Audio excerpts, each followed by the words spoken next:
It begins with Hyun Seok explaining how his life flipped. 20 years ago, he was summoned to save a dying world. In this realm, he finally confronts the ultimate boss monster, alongside 3 of his supposed comrades. Supported by a Saintess mage and knight, the beast actually praises Seok for surviving such a brutal clash. Ever the arrogant hero, Seok smirks back, mocking the monster for looking like a total mess himself. The creature snaps, losing his cool instantly. He lunges forward, unleashing a devastating ground-shaking slash. Metal shrieks as Seok's spear catches the blow. From the rear, the mage desperately attempts to provide magical cover. Submit or be shredded, the beast bellows. He brags that this entire kingdom was carved by his own talons. They trade blows like titans, each strike threatening to level the entire battlefield in a shower of sparks. But Seok is done playing games. Seeking the end, he ignites his spear with a terrifying forbidden power. The paradox flame erupts, his spear pierces the boss, triggering a blinding cataclysmic explosion. The shockwave blasts the monster through solid boulders. They collide again, fighting at a level that dwarfs everyone else. Seok connects with a heavy strike, but the beast just laughs, claiming the hit was nothing but a mosquito bite. It was too soft, he claims, but Seok is about to humble him and cut through that massive ego. His spear blazes with black fire. One swift arc carves through flesh, and the monster's arrogance turns to terror. He crashes into the dirt as the flames consume him. Even in defeat, the beast is impressed by Seok's strength. He never imagined a mortal could actually fell him. But Seok has a chilling revelation for the dying creature. "I'm not from this garbage world," he spits. The boss scoffs, dismissing his words as the ramblings of a madman. The monster remains cocky, certain his soul will return to the earth and rise again one day. Then he feels his essence fading. Seok leans in, asking if the reality of his situation is finally sinking in. He explains the secret of the black fire. It is his unique authority, which he calls the paradox flame. Unlike regular fire that needs air, this supernatural blaze feeds on abstract concepts themselves. There is no resurrection. This flame is erasing the very concept of his existence from reality forever. Desperate, the monster tries a final jab. He sneers that Seok will never be remembered as a true hero. He reveals the dark truth: Seok's friends are just waiting for him to drop dead in this fight. Seok's response: he already knows. The Saintess panics, begging him not to believe the lies of a demon. Seok turns his gaze on her first. She claimed to love him, but secretly she loathed him as a filthy outsider. Every touch and every sweet word was a trap designed to make him hesitate during their eventual betrayal. The color drains from her face. She can't believe he saw through her entire facade this whole time. He doesn't stop there. He knows the mage and knight are just as rotten, ready to kill him. The knight already has a royal bounty, waiting a reward from an emperor terrified of Seok's godlike power. The mage is no better, a sick scientist who hates Seok for interfering with his human experiments. Seok drops the bombshell he's known about their betrayal for 5 whole years. The monster is absolutely floored. Why not just rule them all, the boss asks. But Seok doesn't care about power or thrones. He just wants to go home. Back in 2005, he was just a regular office worker. That was before a goddess snatched him. She claimed he was the only one who could save this realm. But upon arrival, he realized this world was a literal nightmare. He begged to go back immediately. The goddess refused. The only way home was to butcher every monster and save this pathetic land. Trapped, he spent 2 decades training, surviving a world that was rotten to its very core. He recalls saving a dying child only for the village soldiers to block his path. They let the boy rot. This world had no soul. They abandoned the weak and let the wounded perish without a second thought. Their medical knowledge was barbaric. They would saw off a soldier's leg for a simple infection. Even after getting the boy to safety, Seok hit a new wall: the absolute insanity of the village's religious zealots, abandoning them to rot. To make matters worse, their primitive medical skills and disgusting hygiene turned every scratch into a nightmare. They actually butchered a soldier's leg over a minor infection. Seok finally dragged the child into the village, but the struggle wasn't over. He faced a new threat: the village's unhinged religious fanatics and their shadowy, power-hungry cult leaders. Convinced the boy survived only through demonic possession, they demanded a brutal exorcism by fire. Treating holy rites like a casual chore, these fanatics incinerated living souls as if they were mere kindling. Seok stood paralyzed, his mind reeling from the impossible reality of finally rediscovering his own identity. In a lawless realm where life held zero value, Seok defied the odds, surviving 20 grueling years of hell. The final beast has fallen, and the world is saved. Seok exhales a heavy sigh, praying this nightmare is over. But the knight draws his blade chillingly, admitting that Seok is far too dangerous to be left alive. Facing his betrayer, Seok spits out his pure loathing for this twisted world, a sentiment the knight clearly shares. The knight trembles, knowing he's no match for him. They had birthed a monster just to slay another. Seeking an exit, Seok bellows toward the heavens, demanding the goddess fulfill the blood-sworn vow she made him. He held up his end by saving this wretched world. Suddenly, the heavens split as the goddess descends. She praises his iron will, but Seok cuts her off, uninterested in empty glory. He wants his reward. Send me back to Earth.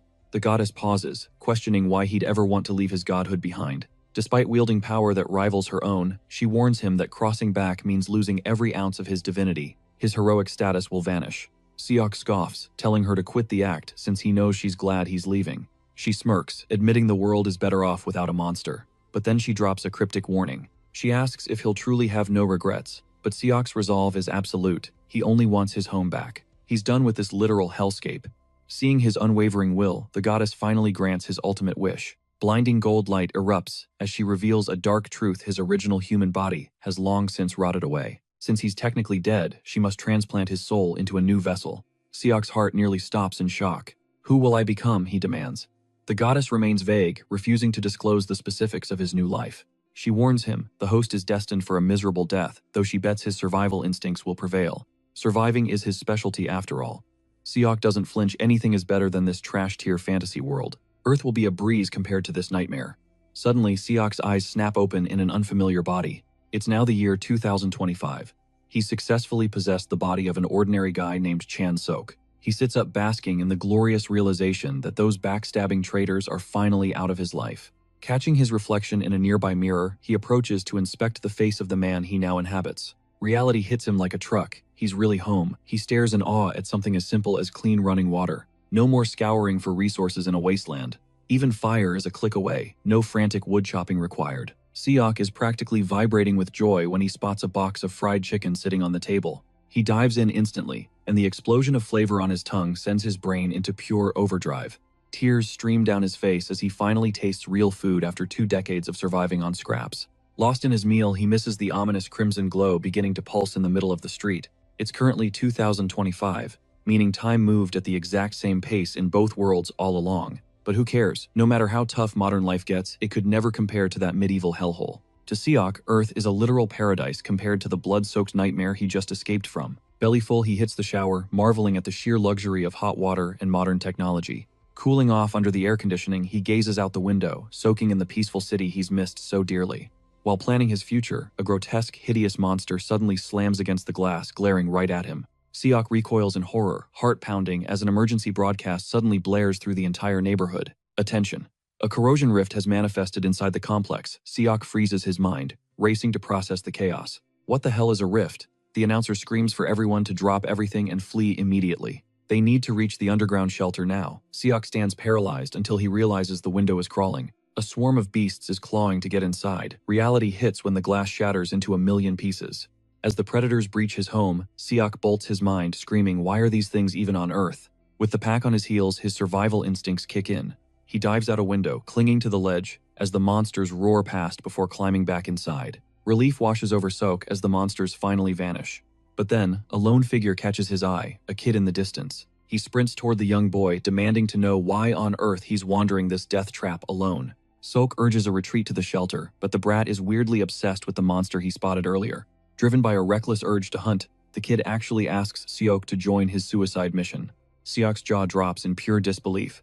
Has this kid forgotten the world's been a literal hellscape for 13 years?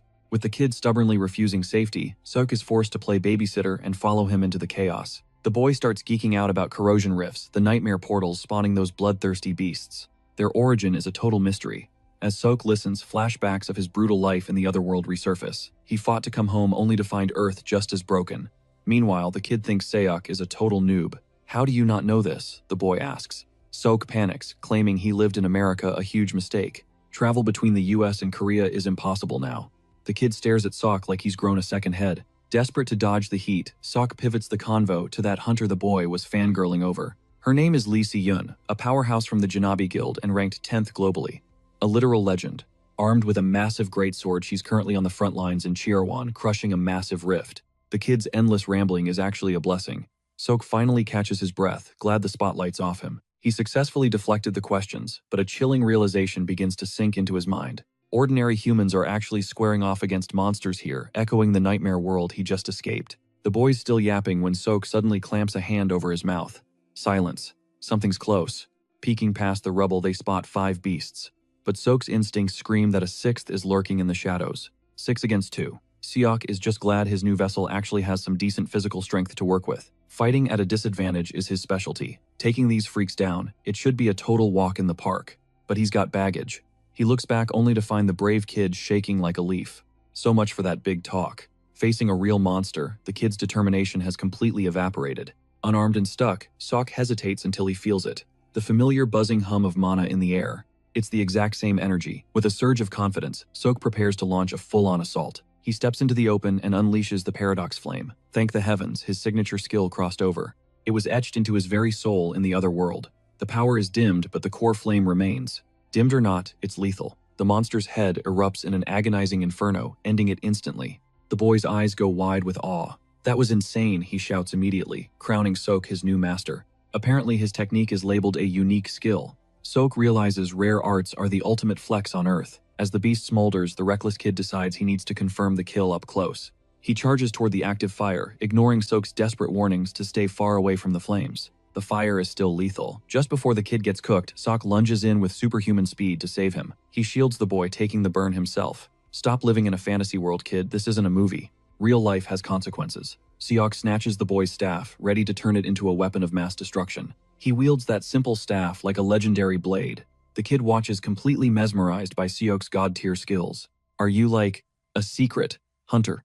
The boy gasps. Seok, on the other hand, is far from thrilled. This fresh start is turning into a nightmare. He's right back to the violent life he tried to leave behind. They finally reach the shelter, and Seok officially dubs the kid his personal annoying brat. Inside, a frantic woman screams Yun Song and rushes toward them. Finally, the brat has a name. She smothers her son in hugs tearfully, thanking Seok for delivering him back safe and sound. She knows the journey was hell. But as they embrace, Seok's eyes land on her flashing high-end jewelry. They're filthy rich. Suddenly, Yun Song's attitude makes perfect sense. Then boom, the shelter wall explodes. Total pandemonium ensues. The crowd screams as the main defense wall is demolished like thin paper. Everyone bolts for their lives. Yun Song begs Seok to run, but Seok stands his ground, pure rage boiling over. Seok can't believe his luck. All he craved was a quiet life, but destiny keeps trolling him. Fury simmers within as he questions if peace is too much to ask, glaring at his scorched palm. Addressing the kid as brat, like always, Seok demands to know why Siwon is chasing this hunter life. With his family's massive wealth, Seok knows this rich kid could have just lived comfortably in some safe bunker. He didn't need to fight, but then Siwon drops the heavy truth about his father's grisly end. A deadly corrosion rift tore open right inside the underground sanctuary, where they were supposed to be safe. They felt invincible underground, until that nightmare day when Siwon learned a brutal life-altering lesson. Nowhere on Earth is truly secure. Siwon vows that, although he's weak now, he'll become the ultimate hunter. He's determined to wipe every rift off the map and save what's left of humanity. Siwon admits it sounds like a pipe dream, but Seok shuts him down, insisting that he actually will rise as a legendary hunter. Yet he delivers a crushing blow. Siwon won't be the world's savior. Panic consumes Siwon's mother as she drags him away, but the boy's feet are frozen in hesitation. Seok remains unfazed before the beast. Suddenly, a blinding radiance erupts behind them, forcing them to spin around. Their jaws drop. Seok has already incinerated the monstrosity using his devastating Paradox Flame. Seok tells him he can't save the world because by then, Seok will have already finished the job. Saving the entire planet is a heavy burden reserved for someone who's actually pulled it off before. Once the dust settled and his heroic promise was made, Seok did the unthinkable and went into retirement. Despite his epic words, he's now just a shut-in grinding video games and inhaling greasy fast food. That heroic fire fizzled out fast. With a full pantry and no drive, the couch was his kingdom. Lost in his digital worlds, Seok figures other hunters can handle the mess, while he stays off-grid. While others bleed to save humanity, Seok's biggest battle is deciding which takeout app to open next. Reality checks him hard when he realizes his severance pay from the logistics firm has officially hit zero. The body's previous owner was laid off after a rift-induced bankruptcy nuked his old logistics company. The crushing weight of poverty sinks in.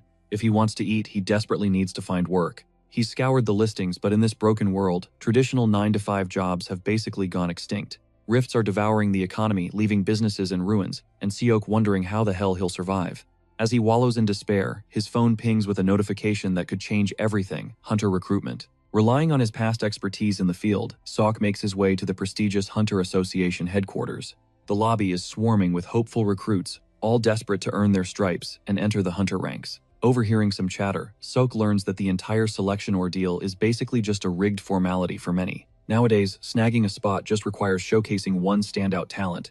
Everything feels weirdly routine until now. The atmosphere explodes as the legendary Sayun enters the room, sending the wannabe hunters into a total frenzy. The crowd goes wild. Everyone assumed she was busy nuking a high-level rift on some distant front line. Rumors fly that the elite Janabi squad dispatched Sayun herself to handpick the absolute cream of the crop. But who's the true target? The spotlight shifts to a high-profile candidate named Han Songa. An academy star with lightning-fast electrokinesis, Songa finds herself the target of Siyun's playful, sharp-tongued teasing. Siyun jokingly asks if she's just a human battery, forcing her assistant to remind her she's a warrior. She isn't some backup generator. Word on the street is that Songa's control over lightning is actually terrifying. While she seems promising, Siyun's other aide interrupts, reminding everyone that real hunting isn't some controlled simulation. Plenty of academy geniuses crumble the moment they step onto a battlefield where the stakes are life or death. Impressed by the cold, hard facts, Siyun praises his sharp insight and casually tosses him a piece of candy. Ignoring the jealous glares, Siyun knows that classroom drills mean absolutely nothing in a blood-soaked war zone. It's going to be a brutal wake-up call for these pampered students who've only ever faced programmed targets. Siyun suspects it'll take a miracle for Songa to harden her soul and survive the horrors of true combat. Suddenly, the host commands the stage, welcoming the masses to the arena as the first bloodbath officially kicks off. Seo Yoon watches closely, hoping Sang-ah proves her worth. Suddenly, the announcer grips the mic, revealing a total wildcard, a mere civilian who's never stepped foot inside the prestigious Hunter Academy. It's an unheard-of move. The host wonders what kind of insane ego drove Sok onto this stage. As Sok's name echoes, he steps into the spotlight. Across the arena, his rival enters the fray. The referee barks out the rules: strict ban on personal gear and 0 lethal strikes allowed. No killing blows. Honestly, Sok just wants to save the planet so he can actually enjoy life. Good food and a peaceful life are his real goals, and that journey begins right here. Step 1. Crush this tournament. The signal rings out, and the battle finally explodes into action. His opponent ignites his spear, sneering at Seok for being a monolith loser. Total trash talk vibes. Before the first clash, the guy demands Sok's surrender. Then he lunges forward with blinding speed. He brags about being the Academy's legendary undefeated spearman. But in a heartbeat, his face pales. Sok has vanished. In a flicker, Sok reappears at his flank and lets a fist fly. A shockwave of agony ripples through the spearman. Seok follows up with a devastating, bone-shattering uppercut. The guy collapses, spitting out teeth as he hits the floor. Sok stands there looking genuinely confused. Is he seriously finished already? Sok actually pulled his punches to avoid causing too much damage. He figures this guy must be a total amateur. There's no way actual hunters are this pathetic. Right. Meanwhile, Seo Yoon's jaw is on the floor. She just witnessed something impossible. She scrambles for her tablet, digging into Sok's history. Turns out he's just some logistics worker. A nobody, with 0 mana in his veins. Her assistant scoffs, calling the knockout a fluke. Seo Yoon literally stuffs a candy in his mouth to shut him up. She's not buying that excuse. She realizes Sok is suppressing his mana on purpose. Inside the ring, Sok prepares the final blow. Time to prove his skills. Sok closes the gap and his opponent looks ready to pass out. Seeing the terror in his eyes, Sok promises he won't make this a funeral service. He tried to be gentle, but one tap later the spearman is out like a light. Match 1. Victory. The officials are stunned. Seo Yoon catches the other guilds already eyeing the prize. They're calculating their moves, but Seo Yoon is already 3 steps ahead. She needs to test Sok's limits. She stands to leave, ignoring her confused team's questions. She's got a very important meeting. Destination: the association president's office. Meanwhile, Seok keeps tearing through the tournament bracket like paper. It's too easy. Sok is bored by these so-called elite rookies. He doesn't even need a sword. His bare fists are doing all the heavy lifting. Honestly, the Hunter Academy's curriculum is a joke. Not a single opponent has made him break a sweat. Where are all the real warriors? Finally, the main event arrives. It's Seok versus the crowd favorite, the powerful Sang-ah. All eyes are on her to end Sok's reign of terror. Sok nods, acknowledging her massive presence. He admits she's the first one with decent mana levels, but Sang-ah isn't here for compliments. She claims his winning streak was pure luck. But today, his luck has officially run out. Drawing her blade, she calls him out for having 0 unique skills. Just a brawler with fists. She promises 0 mercy. Seok just gives a dry laugh, thanking her for the heads up. Little does she know he has a trump card. He just doesn't want to waste it here. Sang-ah inhales mana, swirling around her blade like a storm. She explodes forward, aiming for the kill. But in a flash, Sok vaults into the sky, leaving her blade cutting through empty air. He dodged a lightning-fast strike with a simple jump. Even Sok is low-key impressed by her technique. She's channeling electricity into the hilt, turning her sword into a massive electromagnet. She's using magnetic acceleration to turn a simple draw into a lethal high-speed railgun strike. Seok admits she's the toughest foe yet, but she's overlooking one crucial detail in her math. She's hyper-focused on raw speed. But her real mistake? It's all about how she handles the acceleration. She deploys a magnetic rail across the void. Seok sneers, knowing that regardless of its lethal velocity, no moron would walk into a strike with such a predictable trajectory. Sangha still views Seok as a total fluke. She barks at him to drop the ego, claiming she can trash him without even tapping into that specific move. Lunging forward with a slower alternate technique, she misses as Seok effortlessly glides past her, mocking her sluggishness. He already dodged her peak speed, yet she's desperately throwing slower strikes just to keep her pride intact. Sangha triggers a massive ground-rupturing blast, but Seok realizes she's redlining her body past its natural limits. Knowing she'll be physically broken if this continues, Seok decides it's time to shut this down permanently. Declaring the playtime over, he taunts her to raise her left hand if his next hit feels like hell. Before she can blink, Seok vanishes and reappears, burying a devastating punch deep into her midsection. The strike completely haywires her internal organs, while she's still trying to process his godlike speed. Seok delivers a finishing blow that launches her across the arena. Sangha hits the dirt unconscious, paralyzing the crowd. Nobody expected the Academy's top-tier prodigy to get absolutely smoked. As Seok turns his back to the stage, he stops dead. Sangha is actually lifting her left hand into the air. Recalling his own joke about the pain he's stunned, she actually signaled him before he could even walk away. Suddenly, the referee gets a priority alert and announces an immediate high-stakes change to the tournament bracket. He instructs Seok to take a breather, leaving the warrior baffled since the match was clearly finished. The ref drops a bombshell. Seok is set for a special exhibition against a legendary active hunter. The stadium gasps as the hunter's profile flickers onto the massive monitors, visible only to the spectators. The audience loses their minds. Seok senses an overwhelming pressure, realizing this new opponent is a true monster. It's the legendary Siwon. Seok wonders if she's stepped into the ring, specifically to test his hidden potential. Siwon enters with her massive greatsword, telling Seok this duel is the only way to confirm his rumored skills. After identifying her elite guild, she proposes a formal match, but gives Seok the green light to decline.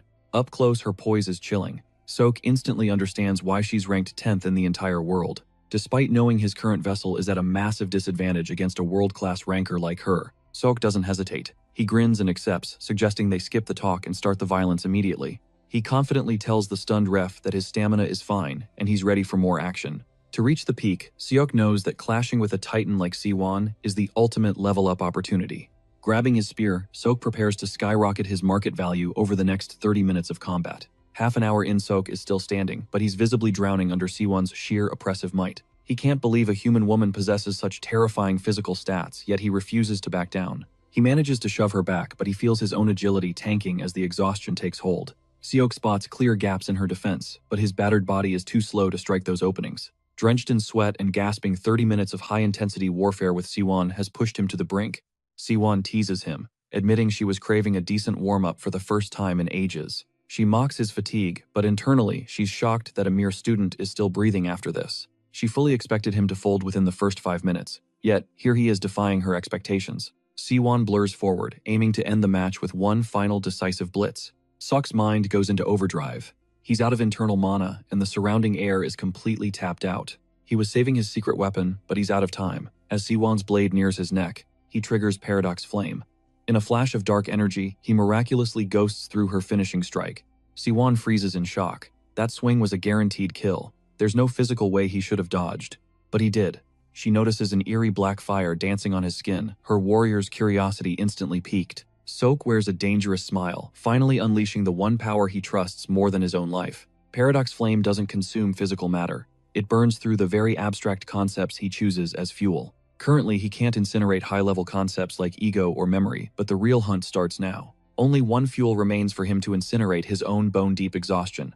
Seok blurs toward Siyun with newfound velocity, unleashing a strike that shatters the air. Siyun braces for the impact, stunned by how lightning-fast Seok bounced back from the brink. Their duel ascends to god tier as steel meets steel, sparking a blinding symphony of violence. Something is off. Siyun senses the atmospheric mana surging and plummeting in a bizarre rhythm. The arena is stable, meaning Seok's Paradox Flame is venting mana by incinerating reality itself. Just as wood feeds a campfire, Seok pours his mana into the Paradox Flame's hunger. In a lethal loop, the flame devours his fatigue to replenish the very mana fueling it. They clash repeatedly, their overwhelming power reducing the very foundation of the arena to rubble. Seok's iron will keeps him standing. He is a veteran of soul-crushing endurance matches. Finally, Siyun questions his stamina. but Soak's smirk confirms he is just getting started. Then, he asks if she digs relentless guys. She scoffs, comparing them to useless ash from a fire. But even Paradox Flame leaves a trace once the conceptual fuel is finally spent. After 4 hours of hellish combat, the flame flickers out, leaving nothing but dregs. Siyun finally drops Seok, praising his insane grit before being crowned the official victor. She tosses him a giant lollipop as a trophy, a sweet reward for a bitter fight. Hidden with the candy is her business card.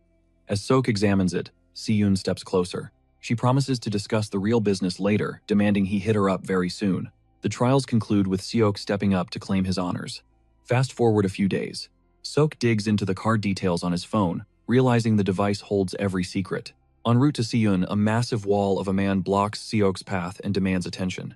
The stranger silently hands over a card belonging to a heavy hitter named Yoon Seong-hyun. This Taebaek guild partner doesn't mince words immediately, pressuring Seok to join their elite ranks.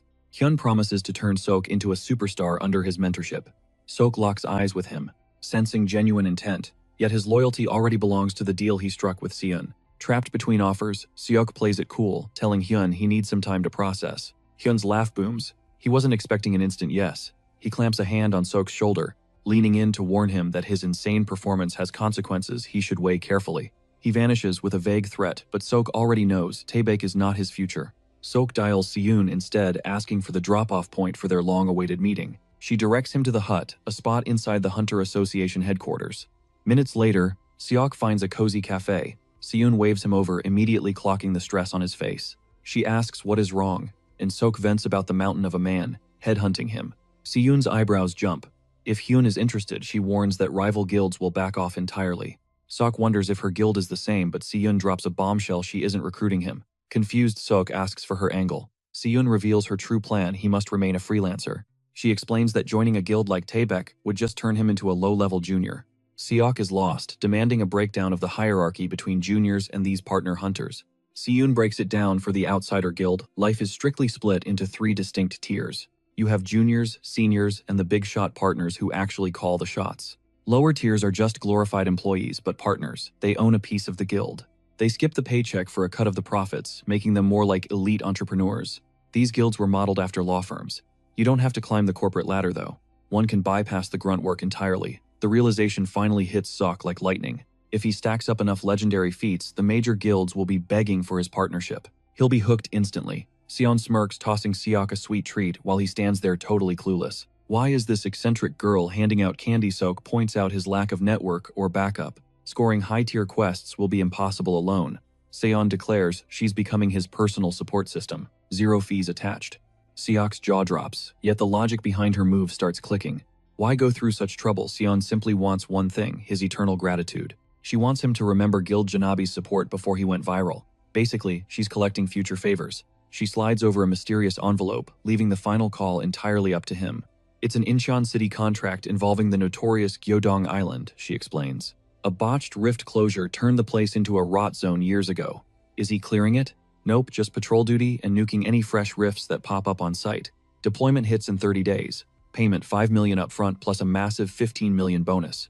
Upon completion, of course. Seok scoffs, calling the bag mid, given the high lethality risks involved. Level up and gain clout if you want the big bucks, she retorts. So you in? He bites the bait. Later, Sion rings her boss, raving about Seok's absolutely unhinged potential. The boss is skeptical, but she reveals this civilian crushed the trials using 0 weapons. Still not impressed, Sion drops the bomb. The guy survived a 4-hour slugfest. Specifically against her, the boss figures she was just trolling or playing with her food. Sion snaps back, reminding him she's a decade-deep veteran, forged in the fires of hell. Under normal circumstances, she would have wiped the floor with any rookie like Seok, but he pushed her to the limit for hours. She's forced to admit he's legitimately cracked. A monster like him is a once-in-a-lifetime find. Her boss, however, is sick of the glazing.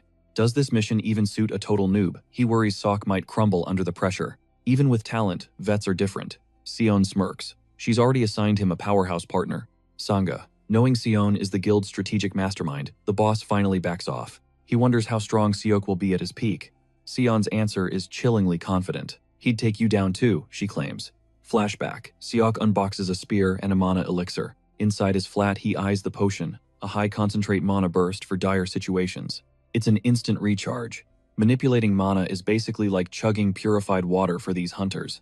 You absorb, store, and vent. This elixir fast-tracks that whole process in seconds. But Sok is built different. He completely bypasses the storage phase entirely. He siphons and burns atmospheric mana instantly. The result? Absolutely zero output limits. By utilizing the very air around him, this constant flow triggers a biological evolution. His internal circuits harden and expand, paving the way for god-tier power levels.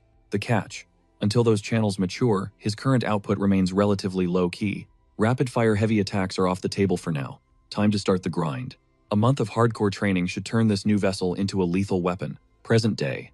Hunters queue up for security clearance before entering the Cursed Island Zone. ID cleared. Assigned to Squad 8, Sok blends into the crowd of chattering mercenaries. He stays silent amidst the noise until a familiar voice cuts through its Sangha. Rocking a tank top and a wicked shoulder scar, she reveals their squad mates. She proposes an alliance. Sok raises an eyebrow, questioning what's in it for him. "You're the powerhouse here," she admits.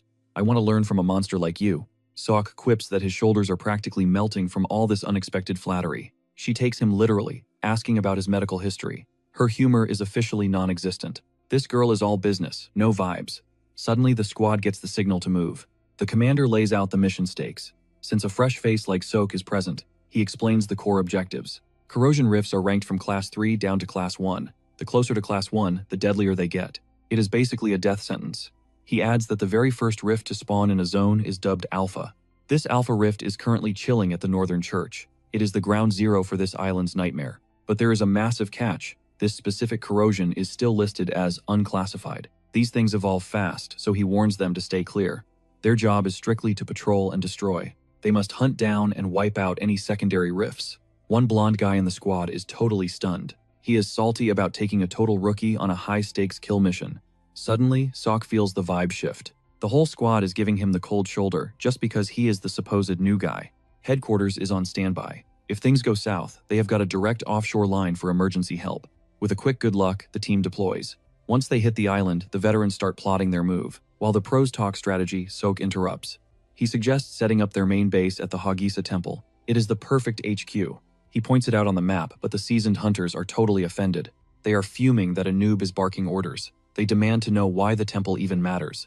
Sok breaks it down. The temple offers a bird's-eye view of the entire target zone and the surrounding hills. From the peak, nothing escapes your sight. Plus, the old buildings provide perfect cover and lodging for the team. It is a total no-brainer. But the veteran hunters start losing their minds and screaming at him in rage. They claim there are way better spots to camp. One guy asks what happens if they get trapped there. Who wants to be stuck on a mountain with no escape? Siak just sighs and reminds them of facts. They are not facing an army, so being surrounded is impossible. Sok tries to be the voice of reason, but they are not listening. Why follow a rookie who barely knows which way is up? Siok is stunned. Turns out Earth has just as many morons as the fantasy world he just left behind. Fine, if they won't lead, he will. Sok suggests a split and starts heading out on his own path. He bolts toward the temple with Sangha trailing behind. Surprisingly, that blonde guy Minjae follows them too. Sok is confused. He calls out to Kim Minja, asking why he is tagging along with the rookies. Minjae acts tough, claiming he is just there to babysit. Sok actually thanks him for being a decent human. At least someone in this squad has a heart. Suddenly, Sok freezes in his tracks, sensing danger nearby. He signals them to drop. Shushing the group, he gestures for Minjae to check out the pathway ahead. Minjae pales. The path is crawling with monsters, at least 50 of them. He immediately suggests a detour. They are completely blocked. Then Sok casually asks Minjae what his unique skill is. Minjae is totally floored. No way is this rookie thinking of throwing hands. Sok just looks at him like he is crazy. Isn't fighting monsters the whole point of being a hunter? He asks again, what is your power? Minjae stammers that he uses flames. His specialty, a high-impact fireball that packs a serious punch. Perfect. Sok grins and tells Minjae to get ready to blast the monsters on his signal. Minjae freaks out. It is 3 versus 50. That is straight-up suicide, not a tactical mission. He reminds Siak it is their first day on the job. The smart move is to call for help. They need to radio the other squads immediately. But Sok shuts that idea down instantly with cold logic. Backup won't make it. While they took the high ground at the temple, the others are miles away. The rest of the squad is stuck patrolling the coastline. Sok points out a very grim reality. Calling them is a gamble. There is no guarantee those guys would even show up to help rookies. Plus, if these monsters scatter while they wait, the whole island becomes a massive death trap. Minjae knows he is right. After that massive ego clash earlier, the veterans would probably let them rot. Sok makes it clear they are the only ones standing between these monsters and total chaos. The odds are trash, but a surprise attack could flip the script. It is high risk, high reward. Time is ticking. Sok starts sketching a tactical map in the dirt, briefing Minji on the final plan. Following the blueprint, he prepares to incinerate the core with a fireball while locking down the flanks. Minja's jaw drops. He can't wrap his head around how Sok is reading the battlefield like an open book. It is as if he has lived this 1,000 times. The briefing ends, and Minja immediately lunges into the fray. A massive fireball slams into the pack, erupting in a blinding explosion that swallows every monster in its path. Retreating for cover, Minja warns that his fireball is on cooldown. Without missing a beat, Sok steps into the light. Seok maintains the relentless assault, barking orders for Minja to prep the next blast the second it is ready. With a nod from Minja, Sok carves through the fire-resistant stragglers as if he is slicing through hot butter. Driven by cold efficiency, Sok knows that mastering specific roles is the only way to survive this dungeon. He intends to solo the horde until the next nuke is ready, fully aware that a solo defense has its limits. Perfect synergy is key. Any beast lucky enough to dodge Sok's blade is instantly deleted by the backline. Sangha holds her ground in the rear until Minja shouts that his next fireball is locked and loaded. Seok pivots, instantly clearing the lane for Minja to drop another catastrophic nuke directly onto the enemy lines. The area is cleared in record time, and Seok actually takes a second to praise their flawless execution. Minja suddenly draws a firearm, nearly giving Sok a heart attack before waving them out of the line of fire. Sok exhales a massive sigh of relief. For a split second, he genuinely thought he was getting backstabbed. Seok embeds a microchip into a carcass, explaining that once the zone is dark and secure, the real work starts. His contracted junk dealer will move in to harvest the remains, though Sok is still totally lost on the details. Minja explains that hauling massive monster loot is a nightmare for hunters, making manual recovery nearly impossible. These chips act as beacons, granting scavengers permission to swoop in and strip the corpses of their valuables. After the harvest, the items are appraised and sold, followed by a clean split of the gold. The scavengers take their agreed-upon cut, and the lion's share of the profit flows back to the hunter. When Sok questions their loyalty, Minja admits that finding a trustworthy dealer is the most vital part of the game. Minja showers Sok with respect, admitting he never dreamed their makeshift trio could pull off such a feat. They just steamrolled 50 beasts, but Sok's gut is screaming that something far more dangerous is watching them. He lunges forward, dragging Minja into a desperate dive, just as a massive shadow lunges from the darkness. A predator had been tracking them, but Minja is safe for now. Shaken, he gasps, asking what just tried to delete him. Sok narrows his eyes, identifying the beast as a mid-level boss that definitely should not be here. Seok is stunned. Is this the alpha of the pack they just slaughtered, coming back for revenge? The mana radiating from this thing is terrifying. Its power level is in a completely different league. This is not a mob, it is a monster. He orders the others to retreat while he prepares to face it solo. The duo tries to move in for a pincer strike, but Sok shuts them down with a thunderous roar. Fall back unless you want to leave in a casket. The sheer weight of his voice forces them to obey. His cold analysis confirms it. Having teammates nearby would only slow him down against a beast this fast. With the stage cleared, Sok realizes he can finally unleash the Paradox Flame without holding anything back. Sok beckons the beast forward with a smirk, while a worried Minja whispers to Sangha if they should intervene. He looks like he is struggling. Should we help? But Sangha just watches, knowing exactly what is happening. It looks desperate, but look closer. Seok has not taken a single scratch since the first strike landed. He is casually dancing around lethal strikes that would have ended Sangha's life in a heartbeat. Sok is weaving defense and offense into a seamless dance, and every time his spear connects, something strange happens. Black flames erupt with every strike, and Sangha realizes the monster is slowing down as the dark fire consumes it. The struggle was an illusion. Sok is not fighting for his life. He is literally playing with his food. Sangha is floored. There is absolutely no way a supposed rookie could possess this kind of god-tier combat sense. Bored with the game, Sok hurls his spear into the sky, just as the monster charges in for a final kill. Sangha screams, certain Sok is about to be shredded, but the moment the beast reaches him, gravity takes over. The descending spear obliterates the beast instantly. Sok does not even blink, proving his absolute mastery over the battlefield. Seok actually respects the beast for moving even after its mana ran dry. Time to end this. Minja's jaw drops at Seok's overwhelming display of power. No way a regular human soloed a behemoth like that so casually. Is this level normal here? Seok questions the island's freakish monster tiers. Minja is equally baffled that terrifying beast wasn't even the rift's core. A grade 3 rift. The horrifying reality finally starts to dawn on Seok. The briefing was a lie. This unclassified zone is a grade 3 death trap. It's grade 3 now, Seok declares. Sangha freezes in total denial. She clings to the report, but Seok demands she use her brain. Only a grade 3 explains this carnage. Minja starts spiraling into a panic. Unclassified versus grade 3. That is literally the difference between life and death. The hunters are cooked. Nobody is making it back to the mainland alive. We have to save them. With your skills, we actually have a chance. Seok's response, a cold, hard no. Minja is left completely speechless. I'm not playing the solo hero for every hunter on this island. I'm human, not a god. Our mission is the rift, not a rescue. Forget the side quests. Their only job is identifying and killing the core. Death is part of the job description. Survival was never a guarantee here. What if you were the one dying out there? Songa snaps back. You would be begging for help too. Seok's gaze turns ice cold. It isn't about being heartless, it's about accepting the brutal, inevitable outcome. In this cruel world, some deaths are just unavoidable facts of life. When it's time you die, ditch the emotions if you want to survive. That night they reach the temple with a heavy, suffocating silence. Clear. They spot the other hunters' flares flickering in the distance. Minja sees a glimmer of hope, but Seok sees a massive target. Those lights are basically a come-kill-me invitation for the monsters. If another boss appears, those flares will lead straight to a slaughter. Seok beams a warning, grade 3 confirmed. Prepare for the worst. Kill the lights, or die. Seok then turns his attention to Minja. Kill the core, kill the monsters. Minja confirms the rift's mechanics. No energy, no rift. The entire corrupted zone will just vanish into thin air. Simple enough. Locate the alpha core and smash it to pieces. While the others sleep, Seok prepares to move.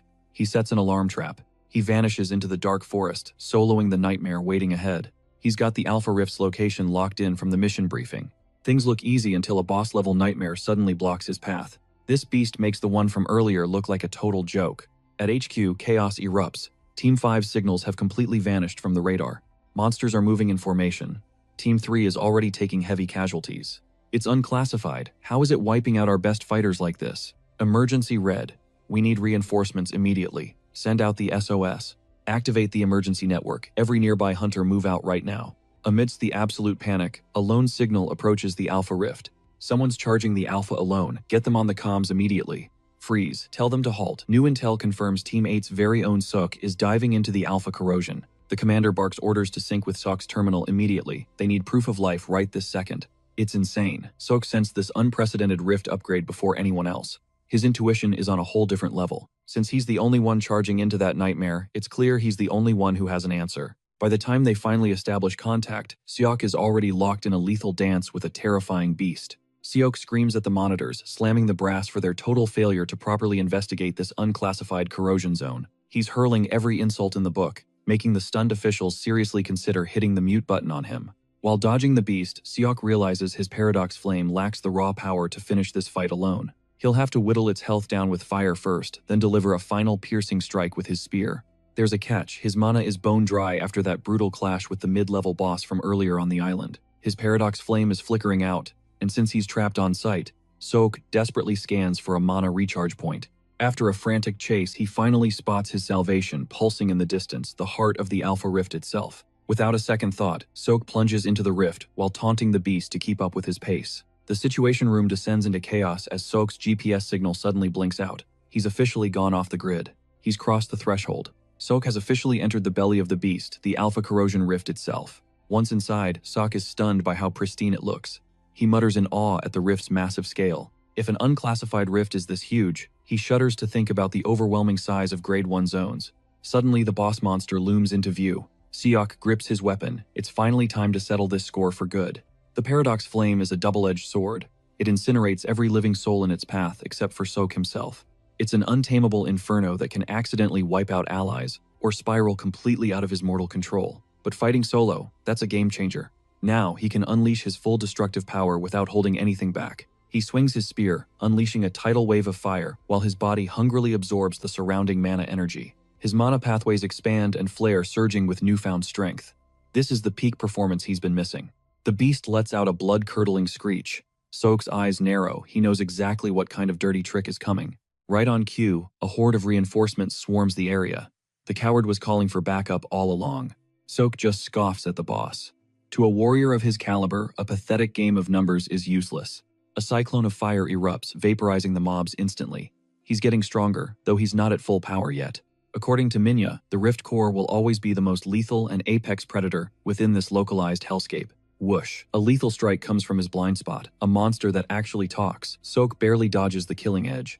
He spins around to find a grotesque, towering abomination staring him down with cold and calculating eyes. This thing is smart. It waited for his flames to die down before striking. This isn't just some mindless beast. It clicks. The monster standing before him isn't just an elite, it is the living core of the entire rift. With his power overflowing, Sok realizes a devastating 4-hit combo is finally within his reach. It's go time. He hurls his spear like a comet, but the monster parries the strike with its own wicked weapon. The pressure is staggering, but Seok isn't finished. He triggers his ultimate trump card, the dual orbit spear. Boom, a massive energy pulse shatters the enemy's spear, carving straight through its chest in a spray of darkness.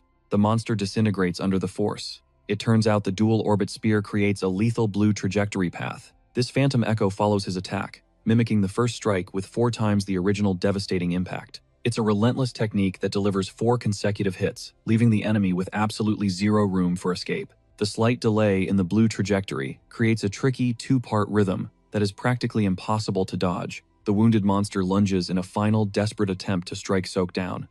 However, that was its fatal mistake. Seok times it perfectly. He catches the incoming spear, his eyes glowing with the cold intent to kill. One flash of steel, then another Sok delivers a crushing final blow that shatters the monster's body into stardust. Surprisingly, the monster doesn't just fade away.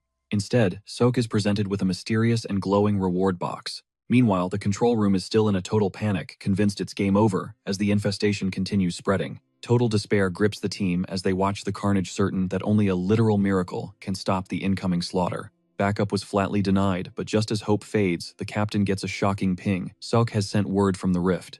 "Give me the sitrep," the leader barks, and the mission data instantly floods the command center's massive holographic display. Jaws drop as Sok's message confirms the alpha corrosion is neutralized. Right on cue, clean pings begin lighting up their radar. The rift is vanishing, and the monster horde is literally evaporating. The team leader is left speechless by the impossible news. It's the miracle he begged for, yet he can't fathom how Sok pulled it off. Meanwhile, Songa and Minjae were cornered. A sea of monstrosities closed in on them with Sok missing in action. Shaking Minjae asks Songa if they have a prayer. She knows they're cooked. Minjae has reached his breaking point, and Songa realizes her own strength is fading fast. A beast lunges with bared fangs. Songa tries to raise her weapon, but a cold, grim realization paralyzes her mid-swing. Her body has finally quit. Her legs are lead.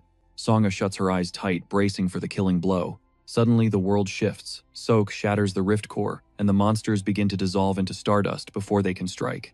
Seok later rolls into the island assembly point, only to find a grim scene of wounded hunters being treated everywhere. It's clear the corrosion beasts went on a bloody rampage during his absence. The surviving hunters look on in dazed exhaustion. The same elites who look down on Sok now whisper in shock. Word is out that he soloed the entire rift. Disbelief ripples through the crowd. No rookie should have the sheer firepower to dismantle a grade 3 rift single-handedly. Sok regroups with his squad, and Minjae is absolutely floored that his friend walked into that nightmare alone and won. Sok simply shrugs, claiming his heart just moved him to act. In truth, the decision was already locked in. Since the mission was a success, he figured playing the hero would pay off. They're still vibing when a suit approaches. An official named Byeon Jong-tae from the Korea Operating Corporation interrupts, looking formal and completely out of place. As the branch manager for Northern Incheon Beyond delivers an invitation, the mayor wants an immediate audience. Sok pulls up to City Hall amidst a torrential downpour, but the freezing rain doesn't dampen his mood one bit. He's got one thing on his mind, securing a massive bag. At the entrance, he's greeted by a man named Lee Pil-jae. The liaison officer leads the way, leaning in to whisper that the big boss has been anxious to meet him. Apparently, the mayor was absolutely rattled by the island's report and has been counting down the minutes until Sok's arrival. The mayor cleared his entire schedule just for this. Hearing this, Sok can't help but throw a little playful shade. "Don't trip, I didn't do anything that crazy," Sok jokes. Pil-jae quickly hushes him, horrified by the rookie's modesty. A rookie soloing a grade 3 rift. That's literally unheard of in the modern hunter era. Not since the legendary first generation has anyone seen such raw power. Sok is hyped that a predecessor once existed. That guy must have been a beast, Seok muses. They finally enter the inner sanctum, where Mayor Park Ji-yeon waits. Park Ji-yeon greets Seok warmly, offering a sincere apology for the sudden summons in this awful storm. After ordering coffee, the mayor waits for privacy before praising Sok for his monumental achievement. "You've served our nation well," he admits, confessing the island situation was a massive, expensive headache. Low budgets meant top-tier guilds were out of reach. Sok smirks, seeing exactly where this conversation is heading. Sok notes the mayor must be thrilled to get a high-tier clear at such a bargain price. Park Ji-yeon agrees. The mayor leans in, asking if this truly was his debut mission. Sok gives a cool, simple nod. Springing from his seat, the mayor beams with pride that such a powerhouse chose Incheon for his grand debut. He starts hyping up Korea as the world's safest haven, leaving Sok wondering if the guy has lost it. Ignoring Sok's confusion, the mayor emphasizes Incheon's status as the crown jewel of the nation's strategic hubs. As a global trade hub, its free economic zones are basically a magnet for elite foreign investors. With international capital pouring in, the mayor reveals that Incheon is currently drowning in massive high-stakes development funds. The mayor promises to leverage every resource at his disposal to ensure Sok's career reaches legendary status. He wants Sok's life as a hunter to be smooth sailing. Earlier, Bayon had pried into Sok's true motivations. "Why do you do it?" Bayon asked. Seok simply replied that someone has to clear the world's filth. Comparing monster hunting to unclogging toilets, Sok's bluntness leaves Bayon certain that this rookie is destined for stardom. With fame on the horizon, Bayon knows brands will soon be throwing millions at Seok for endorsements. Seok senses Bayon's unease. The old man fears that TV stardom and the glitz of celebrity life might corrupt Seok's true nature. Bayon nods grimly. He's seen countless elite hunters lose themselves getting drunk on the hollow high of fame and public adoration. They abandon their duty for the spotlight. It's a tragic natural cycle. To Bayon, Korea remains the world's final untainted sanctuary. This land is humanity's last stand. Seok's feats are legendary, but that kind of power puts a massive target on his back. The world is watching his every move. Bayon's only wish is for Seok to remain an unwavering beacon of hope for everyone. Inside the mayor's office, the politician doesn't hold back. He starts laying out his cards shamelessly, pushing his own agenda onto Seok. But the mayor is about to get a reality check. Seok isn't some puppet. Having endured a lifetime of brutal struggles, these petty political games mean absolutely nothing to him now. He cuts to the chase. "What's the catch?" Seok asks, knowing no politician gives away favors for free. He goes straight for the jugular. Seok calls out the mayor's true motive: he's just hunting for a boost in his re-election polls. The mayor flinches, stunned by Seok's sharp intuition. He didn't expect a rookie to be this savvy about the political underworld. Seok just shrugs, noting that anyone with a smartphone can dig up dirt. The mayor stands there completely blindsided by Seok's intelligence. "Don't you need City Hall's green light?" the mayor counters. He holds one trump card: Seok's legal path to the top. As a rookie, Seok literally can't deploy on official missions without the mayor's personal stamp of approval. The play is obvious. The mayor wants to claim he discovered Seok's talent in Incheon. It's the ultimate political PR stunt. Boasting about his corporate ties, the mayor taps a coffee packet on his desk. He's already planning Seok's commercial debut. He mentions a famous model's contract is ending soon, and they're looking for a fresh, powerful face to take over. The plan: plaster Seok's face on every billboard. But as the mayor rambles on, Seok's patience finally reaches its breaking point. Clink. Seok drops the cup. "Do I look like a cheap sellout to you?" he growls, leaving the mayor utterly baffled. Seok declares that this bleak world doesn't need another pretty face. It needs a hero who can actually shift the tides. If he stays on the path of a true hunter, the riches and fame the mayor offers will come naturally. "I don't need your handouts," Seok says, standing up to exit. He's done wasting time with a mid-tier politician. Desperate, the mayor begs him to stay promising: safe missions and massive paychecks. He just doesn't get it. "Give the coffee gig to someone else," Seok scoffs, walking out. Meanwhile, in the shadows, a mysterious figure receives a chilling report. Their secret island experiment was a total disaster, and all fingers point to one man, Seok. Watching a clip of Seok's trial, the stranger's eyes narrow. He's fixated on that ominous black flame flickering around Seok's body. It's the first of the month, the day the national rankings refresh, and the entire country holds its collective breath. Hype reaches a fever pitch. Every citizen is glued to their screens, dying to see who will claim the throne. Usually the top tier stays the same, but for the public, it's the ultimate form of high-stakes entertainment. Even Seon is hooked, scanning the list for Seok's name. But when the results drop, the entire leaderboard is flipped upside down. Seon grabs 10th. Kim Cha-hee secures 5th. The legendary Yoon Choi-yorim holds strong at the number 3 spot. Jung Tae-sok takes 2nd. But sitting at the very peak, the new number 1 is the man himself, Seok. Suddenly, Seok is thrust into a massive press conference. Every camera in the country is focused on the man of the hour. How did a rookie solo a grade 3 Rift reporters swarm him, desperate to uncover the secrets of his godlike power? Amidst the chaos, Seok calls for one final question. A reporter asks, "What's your ultimate goal in all of this?" "I'll just do my job," he says simply. Later, President Moon invites him on a private tour of a restricted zone. They arrive at the ruins of Gonzo's prison. Looking down into a massive hollow abyss, Moon reveals a chilling secret about the past. He gazes out, knowing he's witnessing the crumbling fate of entire nations. While most countries collapsed after the corrosion rift surfaced, South Korea evolved into an unstoppable powerhouse. They didn't just survive, they thrived, sparking a tech revolution that birthed the very chopper they're flying. This bird is pure manatech, silent and deadly efficient. Mid-flight, Seok turns to Moon with a heavy question. "Is this the graveyard of nations that failed the test?" Moon nods, confirming that legendary capitals are now ruins. Entire civilizations were swallowed whole. As they bank toward the massive crater, Moon says to watch closely. He explains that 8 catastrophe-class rifts currently threaten the very existence of humanity. The infamous Gonzal prison is one of those nightmares born 13 years ago from a sudden tear in reality. It struck the city without warning. Those lucky enough to survive the initial blast were soon consumed by rot. In just a few days, a thriving metropolis was completely terraformed into a hellish corrosion zone. A city wiped off the map.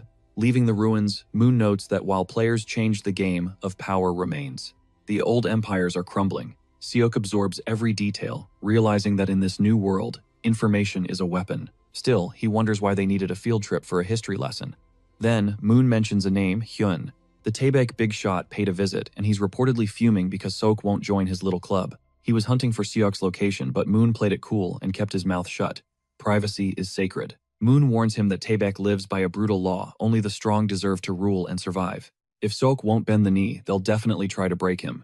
But Seok isn't the type to back down. He's shocked they'd go that far, but he's also realistic he isn't ready to trade blows with a monster like Hyun. Moon reads him like an open book. Seok is a lone wolf who refuses to be any guild's pet. He wants total freedom, and Seok doesn't deny it. But Moon tells him that freedom comes with a price. To keep Taebaek off his back, he needs leverage. Moon suggests taking on high-level missions from the association president. We're talking missions from the top. Seok isn't shocked. He knew there was no such thing as a free lunch. There's always an angle. Seok cuts to the chase, demanding to know what the old man really wants. No one hands out power for nothing. Moon simply smiles, saying he just wants Seok to remember this favor. He slides an envelope over, urging Seok to check the intel. At first glance, Seok thinks he's hit gold. A direct contract with the president is a fast track to becoming a legend. Seok asks for the details. The task is simple: guard a high-value cargo ship on its dangerous trek from Busan all the way to Nanning. With rifts popping up like landmines, sea travel is a suicide mission. Seok scans the cargo list and freezes. It's all high-end luxury gear, even a sports car. In this dying world, Seok can't believe his eyes. He mocks the idea of necessities in an apocalypse, but Moon reminds him that luxury is just another currency. For the elite, these toys are essential. Moon hopes Seok gets the picture, but Seok isn't buying it. Why prioritize junk when the world is burning? Moon explains that even as nations fall, international politics still turn. Rifts might shatter borders, but global politics are more cutthroat than ever. Suddenly, the true mission nature clicks. This isn't a rescue, it's a political bribe. Disgusted, Seok unbuckles his harness and prepares to make an exit. He tells the old man he's out. Moon's jaw drops. He never expected a rookie to turn down such power. Moon warns him that the government is betting everything on this deal. But Seok isn't moved by their desperation. He stands firm. Getting tangled in the messy web of international politics is a one-way ticket to a grave. Moon is livid, trying to pull rank on the rookie, but Seok couldn't care less about his status or rules. He tosses the contract into the wind and kicks open the door. "Thanks for the lift, old man. I think I'll take the scenic route back to Seoul." Through the water, Seok free falls into the ocean, leaving Moon staring at the empty seat in absolute disbelief. What an exit. Dripping wet but unfazed, Seok hauls himself onto the docks of the old airport. He spots a port worker. They trade nods like jumping from helicopters is just a Tuesday. Seok knows the threats are coming for him. To survive the coming storm, he needs to evolve. He'll hunt the deadliest missions and claim the ultimate power. He's going to become an apex predator that no one can control. Scrolling through his phone, he starts. Seok finally locks onto the perfect quest. His objective A: high-stakes rescue op for abductees on Tsushima Island. It is a grade 2 threat. Seok exhales sharply, bracing himself for the chaotic grind ahead. Back on September 3rd, local fishermen from Jeoje and Tongyang vanished into the deep. The waters turned lethal when corrosion monsters from Tsushima Island began their predatory hunt. They snatched the sailors like prey. According to a lone, traumatized survivor, the nightmare is ongoing. Those men are still breathing. Seok must infiltrate Tsushima and extract every single hostage alive. He needs to shut down the corrosion rift. The prize, 55 million, won all for him. Soloing, this means keeping the full jackpot. Plus, the hero title is basically within his grasp. Despite the hype, Seok cannot ignore the terrifying power scaling behind these monster grades. Grade 3 rifts hit like tanks, but a Grade 2 monster. That is pure natural disaster territory. Grade 1 is a national crisis requiring a full military mobilization just to stand a chance. Paradox Flame conquered Grade 3, but facing a Grade 2 solo, that is a whole different beast. Safety first, he needs backup. But finding a reliable partner for a civilian request is tough. Is there really nobody willing to step up for this gig? He scans his options. Then it clicks. Fast forward, Seok is already at sea with his new partner, the one and only Sangha. As they sail toward the zone, Sangha anxiously asks how much longer until they make landfall. 1 hour, he grunts, telling her to recover her stamina before the bloodbath begins. This raid is way deadlier than the last, but Sangha is distracted by the gear on his shoulder. She eyes the metal pad, realizing it is a rare, limited edition piece of high-tier equipment. Annoyed by her chatter, Sok admits his junk dealer contractor gifted it to him. Sangha is floored. Her own contractor has not given her anything remotely this useful or cool. Seok smirks, teasing her that they just operate on completely different levels of expectation. He is the elite who soloed a grade 3 rift, while she is still just a green rookie. Being the Academy valedictorian means nothing here. Sok sees her glare and knows he hit a nerve. He is pushing her buttons on purpose, motivating her to get stronger and make a name for herself. Rewind a bit. Sok actually reached out first, admitting he needed a teammate for this mission. Sangha hesitated. They barely survived grade 3, and now he wants to jump into grade 2. Seok hooked her with one question. Do you want to get stronger? He promised her massive growth. He will push her beyond her limits. Turns out Sangha has her own deep-seated reasons for power. She would dive straight into hell if it meant gaining the strength she desperately craves. Suddenly, alarms blare. 5 unidentified vessels are closing in fast on their position. As Sok strategizes, Sangha suddenly begins to levitate, leaving him absolutely stunned by her display. Sangha is shocked he cannot fly. She turns beet red, thrilled she finally found a skill he lacks. She bursts out laughing, roasting Sok for being grounded, while she takes to the skies. Sangha ends up carrying Sok. As they hover near the enemy ships, Sok issues the command. Take the lead ship, Seok orders. Why? Because the vessels in the rear look way more dangerous. She dives in, but as she gets closer, she spots a chillingly familiar human silhouette. Look closer, Sok warns. Whatever that thing is, it definitely is not human anymore. Seok storms his target ship. Just as he feared, transformed monstrous humans are everywhere. They have lost their souls, turning into mindless predators. Sangha crash lands, alerting every beast on deck. The horde swarms Sok, effortlessly carves through the first wave, like a hot knife through butter. These are just low-level fodder. He figures Sangha is taking it easy too, but he is wrong. Sangha is nuking these weaklings with everything she has got. Sok shouts her name to stop the overkill. She is burning way too much mana. At this rate, she will be tapped out before the real fight. Efficiency is key, he reminds her. Sangha realizes she needs to dial it back immediately. Under Sok's ruthless tutelage, Sangha dials back her explosive energy, focusing on pure, refined control. But Sok isn't satisfied. It's still too chaotic. Having tasted the bitterness of weakness, Sangha vows never to be a victim again. As she shreds through the horde, her resolve hardens. She craves power, and she'll do anything to reach the top. With the monsters wiped out, Sangha looks to Sok for approval. But the veteran hunter reveals the job isn't done. He'd already decimated the other vessels solo. Begrudgingly, Sangha offers her thanks, realizing his harsh pointers actually worked. Sok just smirks, noting that most people are too stubborn to learn even when the truth is spoon-fed to them. They're lost causes, he claims. Sangha admits the truth, no one has ever bothered to actually guide her like this. This catches Sok off guard. What kind of garbage were they teaching at the academy? Sangha drops a bombshell. Because she was a natural prodigy, they skipped the basics. Sok grins, throwing out a playful high-stakes challenge. Does she really think she can surpass him if he keeps refining her raw, untapped talent? Her eyes well up as she confesses a painful truth: she's never managed to outshine a single mentor before. Startled by her sudden vulnerability, Sok brushes it off with cool confidence.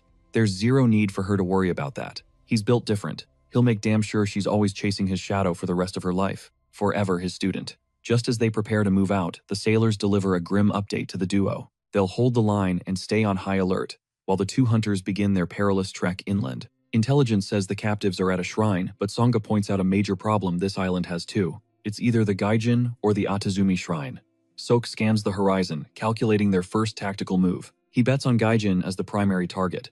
Sangha estimates a 2-hour trek through the treacherous terrain on foot. Walking is easy, but extracting 15 hostages through a war zone, that's a logistical nightmare waiting to happen. Worse yet, Sok senses a terrifying, malevolent mana pulsing from deep within the thick, eerie fog. Those corrosion beasts will be on them like hungry wolves. Sok's mind races, searching for a viable escape plan. Then he spots a ride. The plan clicks. He looks at Sangha with a smirk. How is your driving? She claims she's a pro. Fast forward 5 minutes and Sok is literally praying for his life. She's driving like it's her final day on Earth. She laughs, telling him to drive himself if he's that scared. No way. Sok scrambles onto the roof, bracing himself as the first wave of monsters closes in fast. They're being hunted.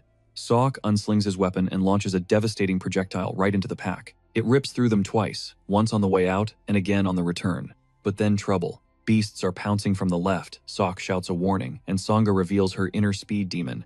She pulls off a suicidal stunt to shake them, tipping the heavy bus onto just 2 wheels. Anything to keep the monsters at bay. Right now, Sok is seriously regretting letting her take the wheel. They blaze down the desolate road, but the monsters are relentless, swarming the vehicle like frenzied ants. They finally reach the shrine. Sangha warns about the tail, but Sok tells her to keep her cool. He's got this. As Sangha slams the bus inside, Sok ignites the paradox flame to seal the entrance. The fire incinerates anything close. Inside, they finally find the captives tied up and trembling. Sangha approaches to announce their rescue, but the hostages aren't cheering. Instead, they look absolutely terrified. Their faces are pale with dread. Through sobbing tears, they scream at Sangha to get out while she still can.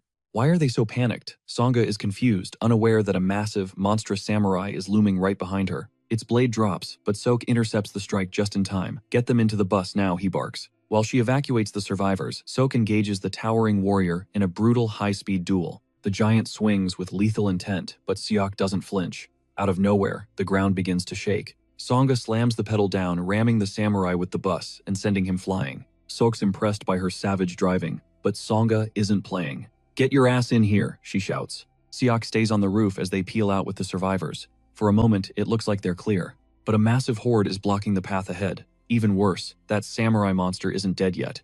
It survived the impact and is coming for blood. Sok reaches out. Sangha, toss me your blade. Sangha freezes in shock. Asking a warrior for their blade is the ultimate sign of disrespect. Seok hits her with a cold ultimatum, her pride or the hostages' lives. Sangha has no choice but to surrender her steel. Seok grips the blade, ready for blood.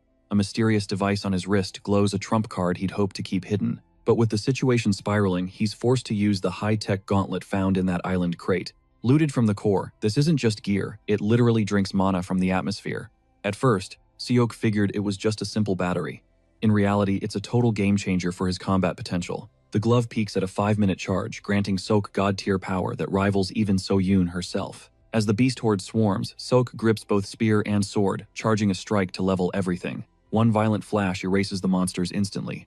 Sangha is left breathless, paralyzed by the sheer destruction. She can't wrap her head around the impossible feat.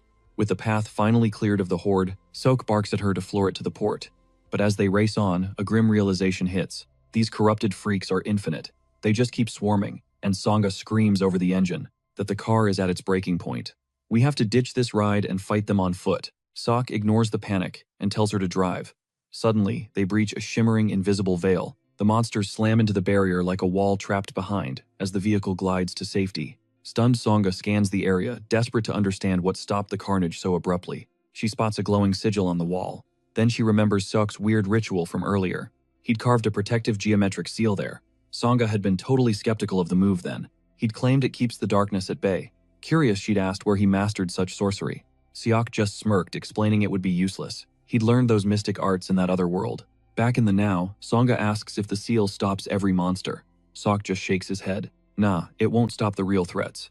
Just as he says that the samurai breaches the wall, he walks through the barrier like it's thin air, his right eye igniting with a murderous crimson flare. A red laser locks onto the car. Sangha pales instantly. That's the legendary Mind's Eye, she gasps. Seok's lost on the name, but the air turns heavy and grim. He's completely unfazed, but he notices Sangha is trembling. She explains it's a terrifying skill that predicts every move perfectly. Even the greatest masters struggle to achieve it, she cries. Noticing her terror, Seok just scoffs. Snap out of it, Sangha. Mind's Eye is just a flashy, low-level parlor trick. Watch closely. I'm going to show you how we actually handle these masters on the battlefield. Seok's gaze ignites. Suddenly, the samurai panic, swinging wildly at phantoms as fear takes hold. Seok strolls toward him, explaining that true combat sense is forged through blood, not fancy names. The technique feeds on hostility. Since Sok is dead calm, the samurai is basically fighting blind. Mind's Eye Heart Sword Zen states, they're all just basic cousins. Sok lectures mid-fight. Approaching with zero bloodlust, Sok delivers one clean, effortless strike that ends the duel instantly. The samurai crumbles. Sok casually turns back to Sangha, calling those legendary techniques mid at best. Labels like enlightenment are traps. People get hyped by a name and stop evolving. They get high on a title and hit a ceiling. Sok looks her straight in the eye. On the battlefield, real power doesn't need a catchy name. He admits he only knows this because of the hellish price he paid to survive. The samurai was legit, Seok notes. Surviving a car crash is impressive, but relying on a gimmick was his ultimate downfall. Sangha falls into a deep state of self-reflection, questioning her own worth in this brutal war. What had she actually achieved? She realizes her determination was nothing more than half-baked. Driven by a new fire, she humbly bows and begs Seok to train her for real. Sok is surprised he thought he already was, but Sangha's eyes show she's dead serious now. She doesn't want hints or advice anymore. She needs his direct, brutal guidance to survive. Sangha admits her current weakness is a death sentence fueled by a desperate hunger for power. Sok demands to know what's driving her. Her goal, to personally crush Club Shide, a legendary corrosion rift ranked among the 8 deadliest disasters on Earth. This rift famously swallowed the Himalayas in a single breath. Sok realizes her ambitions are truly monstrous. Is this about revenge? He probes. Sangha's gaze turns icy as she confirms she's seeking vengeance for her fallen family. She flashes a high-tier card, making it clear she isn't looking for a handout. She's ready to pay. Siok's eyes widen at the name KY Group, a corporate titan valued at a staggering 257 trillion. When Sangha reveals her family owns the empire, Sok is hit with a wave of pure shock. He's looking at the literal heiress of a global powerhouse with her grandfather sitting on the throne. She abandoned the succession war, but Sok knows her rising hunter status will drag her back into the fray. What exactly do you want? Sok asks. Sangha's answer is chillingly simple: make me the absolute best. In exchange, she promises him elixirs, legendary items so rare, they're practically myths to the general public. These aren't sold in any market. For Sok, who craves more strength, this deal is the ultimate shortcut. With her backing, his growth would skyrocket. Yet Sok knows she'd never believe the level he's already reached. He has already touched the divine realm he once chased. His original drive for power had a much deeper soul. He wants to restore the world to its former glory. Deal, Sok says, gripping her hand to seal their fate. After handing over his list of demands, he insists they prioritize getting the survivors to medical care. Once the survivors are admitted, Sangha urgently grills the doctor about their recovery timeline. 7 patients are suffering from severe malnutrition. The doctor delivers a sobering update to the pair. It'll be at least a week before they're even coherent enough for a conversation. I'll notify you the second they stir, the doctor promises, but they need absolute rest right now. Siok agrees, then turns to Sangha with a sharp look. Let's go. Your hell starts immediately. At the training grounds, Sok tests her resolve. Think you can actually dodge my spear? He asks. If I strike with everything I've got, Sangha's voice trembles. That sounds impossible. The skill gap between them is like heaven and earth, yet Siok surprises her. You actually can. Push your senses to the absolute limit. See, hear, and even smell the air around you. Feel the vibrations on your skin. You must fight with total consciousness, not just blind instinct. Lesson over. Before Sangha can even blink, Sok vanishes into thin air like a ghost. Sangha spins around, disoriented only to feel cold steel pressing against the back of her neck. Too slow.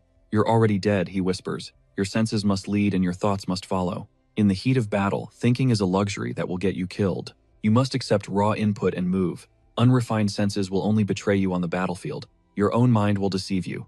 Now let's move from theory to practical torture. Nearby, a security guard watches the session, his jaw hitting the floor in pure disbelief. Even when his partner joins him, both are left paralyzed by the insane display of power. The ground shatters as the two clash like absolute maniacs, turning the training area into a wasteland. Siok is relentless, pushing Sangha toward her breaking point. Suddenly, he vaults high into the sky. He descends with a strike so powerful it screams game over. Sangha realizes this one is unavoidable. Just before the impact, a guard shouts, one of the survivors has finally regained consciousness. Sok halts the strike, ending the session. At least Sangha learned how to block a little. Sangha gasps for air in total horror. All that nightmare was just the first session. At the infirmary, Sok approaches the survivor. Can you talk? Are you all right? The man nods weakly, revealing a chilling detail. A truck arrived, and some very strange people emerged. Were they more hostages? Sangha asks.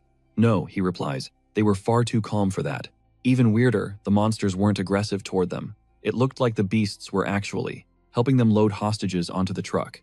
Hearing this, the pieces of the puzzle finally click for Sok. One burning question consumes Siok's mind. Why were there exactly 7 hostages left behind in that hellhole? Sok grills the survivor about the escapee, only to learn it was a staged release. The villains let them walk. Sangha is visibly shaken by the news. Following the witness debrief, the duo starts connecting the dots. Sok remains suspicious, wondering how a mere civilian slipped through a zone that nearly broke them. Sangha voices, their biggest fear was this entire mission, a lethal setup from the very beginning. Siok's voice turns ice cold as he realizes they've been played. These bastards really pulled a dirty stunt. Sangha stands paralyzed, unable to tell if Sok's fury stems from being underestimated or the human bait. She searches for answers. Are they just pawns? The two demand more intel from the trembling survivor. The witness drops a vital clue. The man leaving the truck sported a distinct cat mascot on his belt. Sangha cracks the code instantly. When a baffled Sok asks how she drops some cold, hard logic, she reminds him that his smartphone isn't just a paperweight.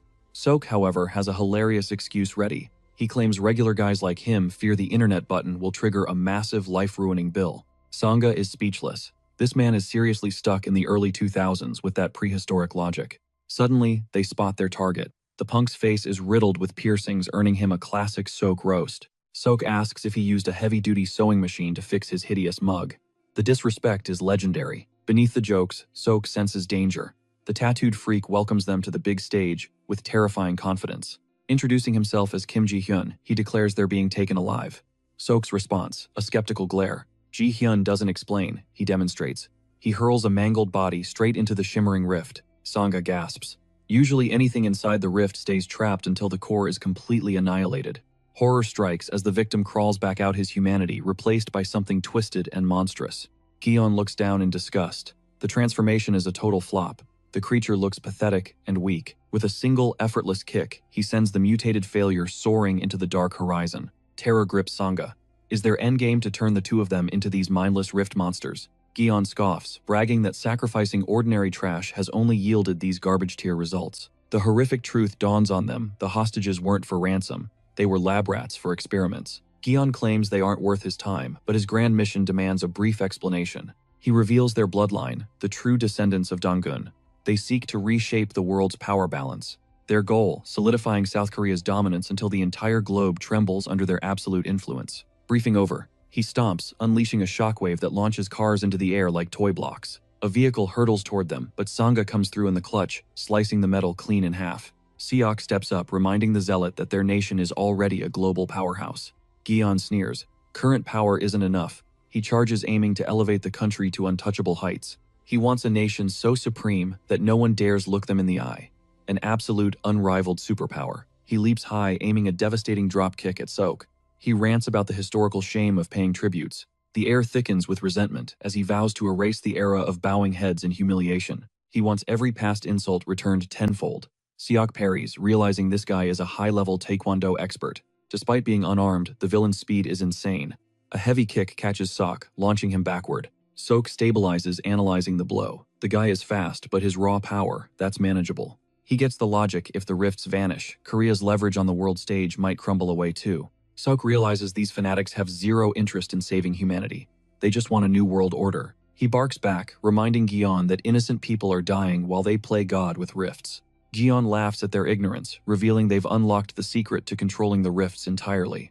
The realization hits Sok like a truck: if they control the rifts, the entire war has just changed. Sok calls a sudden timeout. He tells the villain he's actually open to a partnership. He demands to know the extent of their control. If the answer is right, he might just flip. He's actually trading Sanga away like a common pawn. The betrayal leaves Sanga paralyzed with shock, but Gion just sneers. They've barely managed to stabilize the rift for now. Sok cuts him off instantly, demanding to know what barely is supposed to mean. It's a ticking time bomb with zero real control. Sok spits back that he's all talk and straight trash when it comes to results. Seok dismisses Gion's entire crew as clueless thugs playing soldier. That insult hits a nerve, sending Gion into a total rage, and he explodes forward with a devastating kick. Seok narrowly evades as the impact pulverizes the solid earth beneath them. Seok realizes he poked the bear a bit too hard this time. His original plan was just to stall for precious seconds, to harvest enough mana since his glove's power gauge is flickering on its last bar. Sok realizes his only play in this desperate situation is to drag Gion into a grueling war of attrition. Suddenly, Gion blurs forward, but Sanga leaps in to intercept the strike. Gion scoffs, mocking her for finally leaving the safety of the backlines, claiming she was just hiding in fear. Even as a lightning aura crackles around her body, Gion continues his taunts, admitting she's got some guts at least. Seok yells for her to retreat, knowing this monster is way out of her league, but Sanga points out his depleted battery. She knows the score: Sok is out of juice and needs time to recharge, and she asks for a specific window. Seok requests 5 minutes, and without hesitation, Sanga cracks open a rare elixir, telling him to step back and watch. As the elixir's energy surges through her, Sok fears her body might actually shatter, but Sanga brushes it off. Elixirs are for life or death situations, and they're definitely in an emergency right now. Seok tells her to hold the line for exactly 5 minutes, then he'll finish this. Sanga prepares for the ultimate gamble, telling Sok not to waste her sacrifice. The two collide in a brutal frenzy as Sanga pours her entire soul into every strike. As the battle reaches a fever pitch, she connects with a heavy vertical slash through Gion's silhouette. She pauses breathless, praying that the hit finally took him down, but Gion vanishes, reappearing behind her to deliver a bone-shattering kick, sending her spiraling through the air as she coughs up blood. Right before she crashes into the dirt, Seok catches her, his power finally at its peak.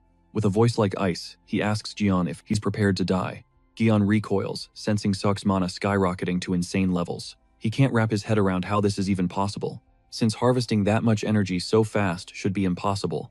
Confusion turns to dread as Gion begins to wonder if Seok was just hiding his true main character energy this whole time. Seok just scoffs, asking why he's looking so shocked, since he's just using the same logic as Gion's own piercings. The dude pales, realizing his secret has been totally exposed, and Seok tells him it was obvious to anyone with a brain. Gion's mana is hemorrhaging everywhere, all because he's spamming power he can't handle. Thanks to that recklessness, Seok's Paradox Flame is now fully recharged. Gion thinks it's a bluff since absorbing leaked mana is impossible. But in the blink of an eye, Seok is already at his back. He whispers that the explanation doesn't matter because Gion's time is up. He triggers a devastating 16-hit combo, shredding Gion apart while drenching him in the lethal Paradox Flame. Gion gasps for air, his muscles refusing to obey his commands. Seok mockingly praises his pathetic attempt to stay upright, even though his very fibers have been incinerated. Sensing the end is near, the dude desperately cries out for his captain's help. Suddenly, a lethal projectile streaks down from above, but Seok's senses are sharp. He whips out his spear, parrying the strike. High above on the rooftop, the mysterious captain finally reveals himself. Hidden behind a mask and hood, he praises Seok's reflexes. That shot was meant to shatter his wrist completely. Seok wonders who this newcomer is, though. His gut tells him this is the man in charge of the gang. He hates to admit it, but this guy's presence is at least double the intensity of Gion's. But a second look changes everything. This monster is easily 4 times more powerful than Gion. The captain then taunts Seok, asking if he has a death wish. Seok stares back, completely unfazed, knowing he'd be dead already if the captain willed it. Since he's still breathing, he gambles that the captain wants his black flames. As Seok summons the dark fire, the flames consuming Gion intensify, making him scream in agony. The captain coldly demands Seok extinguish the fire, warning him that he won't ask twice. Seok realizes that Gion was a walking corpse kept alive only by the captain's mana, purely on life support. He also knows that if that arrow had been aimed at his skull instead of his arm, it would have been game over. The captain spared him on purpose, and now Seok is truly cornered. He snuffs out Gion's flames mid-air, intercepting the fall with god-tier speed. The captain moves like a blur to secure him. Seok is paralyzed by that overwhelming velocity. The captain glares, spitting venomous words at the boy. He barks that Seok just shattered Gion's future. A wheelchair is his new reality. Then he notches a lethal arrow. He wants Seok breathing, sure, but alive doesn't mean unscathed. He's perfectly fine with breaking some bones. Seok doesn't flinch, telling the psycho to do his worst. He'll never be anyone's mindless puppet. Seeing that iron will, the captain unexpectedly stands down and withdraws. He's still obsessed with Seok's black flames. Before vanishing, he drops a chilling promise. One day you'll belong to me. Once he's gone, Seok realizes he's triggered a total sociopath. Sangha approaches, noting the villains are clearly thirsty for his unique ability. Seok confirms it, though he's still in the dark about why his skill is so valuable. Sangha wonders why they didn't just kidnap her, but Seok has a darker theory. Perhaps they know her true identity. Sangha finds that level of calculation hard to believe. Why would terrorists care about her background? Seok tells her to wake up. The government might be pulling the strings. He warns her to keep this a total secret. Sangha admits she's a terrible liar, but Seok insists they focus on the rift first. He orders her to stay behind and recover while he handles this solo. Then he dives in. Landing in the Grade 2 rift, he's greeted by a massive, sinister, undead fortress. As he nears the gates, a wave of pure, lethal energy washes over him. No doubt about it, the source of this corruption is lurking right behind those doors. One wrong move means certain death. Seok steels his nerves and prepares for the worst. He throws the doors open to find a giant cauldron. Could a pot really be the core? Before he can process this weirdness, a desperate hand clamps onto his ankle from below. A mutilated survivor begs for mercy, crying out that his legs have been devoured. Suddenly, a tentacle whips out of the pot, dragging the poor soul into the bubbling liquid. Moments later, he emerges as a mindless zombie. That pot is a literal undead factory. The sight makes Seok's stomach turn. Then a cold, haunting voice echoes through the chamber. It calls him a premium sacrifice. A shadow flickers, and the true face of the core appears. It's an elite swordsman. He draws his blade, eager to paint the floor with Seok's blood. Seok freezes. The pressure radiating from this monster is absolutely suffocating. If the captain subdued this beast, just how insanely strong is that man? Panic sets in. If there's someone even stronger out there, Seok is in deep trouble. Suddenly, the swordsman lunges Seok, barely tilts his head as the blade whistles past. This guy is a monster. Seok decides to go full throttle before his weaknesses are exposed. He launches a devastating finisher, aiming to end this in one shot. But then, the enemy parries his maximum output with a casual, terrifying flick of the wrist. Sok didn't even see him move. Before he can blink, the counterattack arrives. Steel bites into flesh. Sok reels back, his body mapped in fresh stinging wounds. The swordsman is impressed. Sok dodged a fatal blow, but he's just warming up. Let's see how much pain you can actually stomach, the monster sneers. A flurry of strikes brings Sok to his knees, his body a map of agony. Desperate, he reaches for the paradox flame. But there's a massive problem. His opponent isn't even alive. How do you use paradox against something that's already dead? Still, he forces himself up, cloaked in black fire. The swordsman's eyes widen in surprise. What does it take to kill you? He growls, unleashing another wave of slashes. Sok's muscles tear. His vision fades. He's right on the edge of the abyss. Even with his body shattered, Sok ignites the paradox flame, forcing his muscles to knit back together through sheer willpower. As his flesh mends, he flickers out of sight, repositioning himself right in the enemy's blind spot. This was his moment. Sok lunges for the kill, but his heart drops as the swordsman vanishes into thin air. A cold voice mocks his speed from behind, before a brutal strike sends Sok crashing down. Yet the warrior chooses mercy. Seok scrambles back, his teeth bared in fury as he warns the monster not to underestimate his resolve. He knew that killing blow was intentional. Was this legendary warrior really just playing with his food? Pity, the enemy scoffs, claiming he is no longer the ruthless killer he once was. His identity is gone. His name, his past, all erased by the cruel passage of time and death. Those missing memories left fatal openings in his swordplay. After his ultimate defeat, he was bound in eternity. Seok realizes the irony. While he lacks the body, this ghost lacks the mind and experience to match. Those glowing chains on the ghost's neck, they must be the shackles Gion and the captain warned about. The swordsman mourns his lost legacy, admitting that his very purpose for wielding a blade has withered into pure, soul-shattering resentment. Suddenly, the atmosphere shifts violently as the swordsman undergoes a horrifying dark metamorphosis. His hatred thickens into a suffocating fog, but Sok spots a fatal flaw. The ghost's technique is sloppy. If Sok can survive the initial onslaught, he actually has a shot. One strike. That is all he needs to tank. It is time to go all out. To bring down this legend, Sok must transcend his limits. The swordsman's eyes widen in shock. Black flames erupt, sealing Sok's wounds instantly as he slams his palm against the cold ground. The enemy is stunned by Sok's unique power, noticing the flames aren't just burning physical matter. Sharp eyes, Sok grins. These aren't normal fires. They are conceptual flames that incinerate the very laws of reality.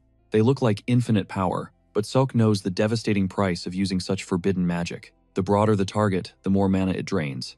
Applying this to a massive scale is pure suicide. One slip up in control and the backlash will erase Seok from existence before the enemy can. In his past life, this was child's play. But now he's walking a razor-thin tightrope. He used to play it safe, but survival demands a gamble. He can't afford to be cautious anymore. Seok declares his intent. He's going to burn away the very concept of durability in this entire zone. The ghost is baffled, but Sok isn't there to chat. He's there to win. Without a second's delay, Seok charges forward, his spear whistling through the cursed air. He forces the legend back. Seok smells blood. He knows this titan has a breaking point, and he just found it. Realizing the stakes have peaked, the swordsman suggests they take this dance of death outside. A cataclysmic duel explodes. They clash with primal ferocity, turning the battlefield into a scene of pure carnage. Buildings crumble and steel snaps as they trade blows. Sok begins to feel the overwhelming pressure. His spear shatters in two. The swordsman swings a final soul-ending arc intended to finish the job once and for all. But Sok is gone. He blasts through solid rock like a comet, closing the gap with terrifying, insane speed. With a manic roar, Sok connects. A barrage of phantom strikes sends the swordsman spiraling away. Stunned by the raw force, the warrior demands to know the name of the monster before him. As the ghost struggles to heal, Sok drops from the heavens, raining down precise laser-like slashes that shred his foe. The ghost's life force bleeds out in a guttural scream, but Sok is relentless, diving back in for the kill. Steel bites into flesh. Both are wounded, but Sok's diagonal rip carves much deeper into the enemy's soul. Their pained roars echo through the rift, dragging Sok's mind back to his memories of the other world. He remembers the question, what happens when you face an equal? The answer was simple. Only one walks away alive. Sok pours every ounce of his existence into a final, devastating strike that shatters the swordsman. Exhausted and broken, Sok lets out a triumphant smirk. He is the one standing. He is the strongest. As the shadow fades into nothingness, the rift grants its bounty, just like the Grade 2 core before. Seok breathes a sigh of relief. Some things never change, no matter which world he's fighting in. Sok inspects the reward box and finds a lone spearhead. He's baffled on how to even weaponize this tiny scrap of metal. He wastes no time testing it. With a sharp flick, he hurls it into the distance and snaps it back, realizing mana controls its range. He discovers mana can instantly extend the weapon's reach. He then recalls that rift loot scales based on the total number of challengers. A wave of regret hits him. He should have told Sangha to follow him into a safe zone so she could have shared the spoils. Since the enemy's blade didn't vanish after death, Sok decides to claim the steel for himself instead of leaving it behind. Minutes later, Sok returns to the surface to find Sangha napping. He wakes her up by tossing the heavy sword at her feet. She jumps in surprise, eyeing the exotic weapon. Seok casually tells her he just happened to stumble upon it while he was busy. He guarantees it's a legendary blade, noting its previous owner was no amateur. Sangha picks it up to inspect the incredible craftsmanship. She admits the sword is a masterpiece. She starts asking for details, but a completely drained Sok shuts down the conversation immediately. He tells her not to stress the small stuff. His only concern is whether she managed to get enough rest while he was gone. Before another word escapes, Sok collapses from exhaustion. Sangha is stunned, but it's a grounding reminder that even this monster is human. News of a solo Grade 2 Rift Clear spreads like wildfire, sending massive shockwaves through the entire global hunter community. The public is losing it because even elite squads struggle there. Now Sok's face is plastered on every jumbo screen in the city. As the world's newest superstar, Sok wakes up in a hospital, realizing he's essentially trapped indoors by a massive media circus. A restless crowd waits outside. Suddenly, a sharp-looking woman in glasses enters the room, introducing herself as Jae Soo-jong. She represents the secretive Embargo Tower. Sok invites her in, offering a quick thanks for covering his astronomical medical expenses. However, he admits his confusion. The name Embargo Tower doesn't ring a single bell in his memory of powerful organizations. Soo-jong explains their low profile is due to their focus on ICT technology, rather than typical frontline hunter politics. She offers to handle any inconveniences, but Sok plays it cool, claiming there's nothing he's particularly curious about right now. He isn't naive, though. Those hospital bills weren't cheap, meaning this mysterious organization definitely wants something big in return. Sok cuts to the chase, asking what the catch is. Instead of answering, Soo-jong casually hands him a cake to eat. Once the vibe settles, she reveals the shield generator, a revolutionary device designed to create barriers against lethal corrosion creatures. The organization needs an escort for this priceless tech. They want Seok to lead the transport mission for this game-changing device. It's a cutting-edge United States prototype. If successful mass production could finally bring relief to forgotten zones that hunters can't reach. Soo-jong emphasizes that this mission is a high-stakes operation that could literally decide the final fate of the human race. Seok leans back, realizing he's just been drafted into a massive world-altering request, with stakes higher than any Rift Clear. Soo-jong confirms the scale, mentioning they are currently vetting other top-tier hunters to join the elite escort team. When Sok asks about the roster, she reveals that the heavy hitter Jonah B has already signed on for the job. That name proves this is huge. The plan involves moving the cargo across dangerous territories via a specialized high-speed train. From Vladivostok to the Netherlands, they'll eventually use a chopper to airlift the device into the heart of the United Kingdom. Sok is skeptical. He asks why they're risking everything just to deliver the generator all the way to the United Kingdom. She reveals that a great rift called Ristorante in Naples has plunged all of Europe and North Africa into absolute chaos. The United Kingdom is the last bastion of safety protected by the sea. The rest of the continent is currently a lawless wasteland. With governments failing, Europe has descended into total anarchy. Civilization as they knew it has completely vanished from the region. In the power vacuum, ruthless hunter corporations have seized control, ruling over various territories like modern-day warlords. Their train will also carry vital relief supplies. International organizations are desperate to get these goods to the starving survivors. Sok immediately reads the room. A train full of supplies in a lawless land means every bandit and monster will be attacking. Soo-jong asks if he's ever traveled abroad. Seok shakes his head, admitting this mission will be his very first time leaving home. She warns him that the journey will be paved with lethal situations. Sok catches her using plural terms and realizes something. He asks for clarification, and Soo-jong reveals that she'll be tagging along on the front lines with him. Sok has one condition: he wants Sangha on the team. He vouches for her as a trusted ally he can actually count on. Soo-jong agrees without hesitation. Sok smirks at the deal. This mission is the perfect chance to expand his global influence. Later, Sok heads to the rooftop, where a helicopter waits. He's stunned to find the association president personally handling the logistics. The old man admits that soloing a Grade 2 Rift changed his entire perspective. He now recognizes Sok's true value. He vows that the association will now go to any lengths to support Seok's activities and ensure his path remains clear. Deep down, Sok relishes the fact that his raw power finally silenced the doubters. While things are smoother now, he wonders if the chairman knows Jeon's dark secrets. He is dying to know, does the president want this chaotic world to persist or perish? As Sok boards the chopper, his eyes widen. Siwon is already there waiting for him. She smirks, noting his legend has spread so far that everyone knows his name. When Sok asks for their destination, she reveals they are heading to a military base. He asks why. She reveals the military is joining this high-stakes global request. She reveals the South Korean military plans to dive headfirst into this mission. Every nation wants in. Success means they will finally break their desperate reliance on hunters. But Sok has a gut feeling that South Korea won't actually enjoy the outcome. Sok brings up the descendants of Donggun, and Siwon confirms they are a terrorist cell. He mentions clashing with them during his chaotic mission on Tsushima Island. Siwon explains this all-Korean faction is popping up like a plague across the globe.